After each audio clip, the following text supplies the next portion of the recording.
ચોક્કસ. અહીં પ્રશ્નો અને જવાબોની વિગતવાર સમજૂતી આપવામાં આવી છે. 35. જ્યારે કોઈ પ્રયોગ ઘણા લાંબા સમય સુધી ચાલે છે તો તે પ્રયોગની આંતરિક યથાર્થતા નીચેનામાંથી કયા ઘટક દ્વારા પ્રભાવિત થશે? જવાબ: ડી, બી અને સી. સમજૂતી: લાંબા સમય સુધી ચાલતા પ્રયોગોમાં પરિપક્વતા અને પ્રાયોગિક નશ્વરતા બંને આંતરિક યથાર્થતાને અસર કરી શકે છે. 36. નીચેનામાંથી કયું ઘટક એવું છે જેમાંથી પ્રયોગની આંતરિક તેમજ બાહ્ય એમ બંને પ્રકારની યથાર્થતા પ્રભાવિત થાય છે? જવાબ: સી, પસંદગી પૂર્વગ્રહ. સમજૂતી: પસંદગી પૂર્વગ્રહ એ પ્રયોગકર્તાની પસંદગીમાં રહેલી ખામી છે જે બંને પ્રકારની યથાર્થતાને અસર કરે છે. 37. નીચેનામાંથી કયા પ્રકારની પ્રાયોગિક ડિઝાઇનમાં આંકડાશાસ્ત્રીય પ્રતિગમનની ઘટના જોવા મળશે? જવાબ: એ. Pre test post test design. સમજૂતી: પ્રી-ટેસ્ટ પોસ્ટ-ટેસ્ટ ડિઝાઇનમાં આંકડાશાસ્ત્રીય પ્રતિગમન એ એક સામાન્ય ઘટના છે જેમાં અસાધારણ સ્કોર્સ સરેરાશ તરફ વળે છે. 38. નીચેનામાંથી કયું ઘટક પ્રયોગની બાહ્ય યથાર્થતાને અસર કરે છે?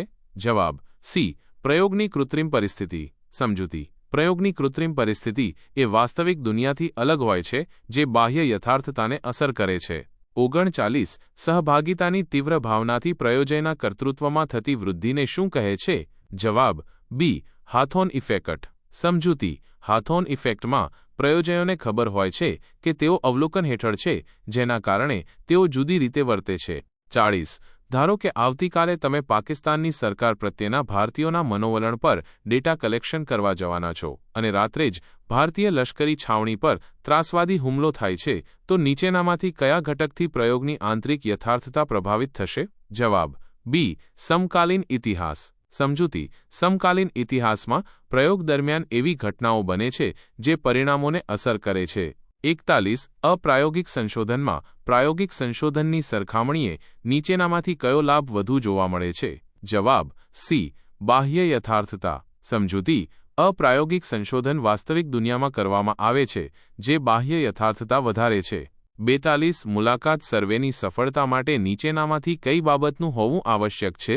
જવાબ: ડી, એ, બી અને સી. સમજૂતી: મુલાકાત સર્વેની સફળતા માટે સાનુકૂળતા, બોધ અને પ્રેરણા ત્રણેય જરૂરી છે. 43. નીચેનામાંથી કયા પ્રકારના સર્વે સંશોધન દ્વારા ઉત્તરદાતાના મનોવલણમાં સમય પસાર થવાને લીધે આવતા પરિવર્તન વિશે જાણકારી મેળવી શકાય છે? જવાબ: સી, પેનલ સર્વે. સમજૂતી: પેનલ સર્વેમાં ઉત્તરદાતાઓને લાંબા સમય સુધી અનુસરવામાં આવે છે જે મનોવલણમાં પરિવર્તનને સમજવામાં મદદ કરે છે.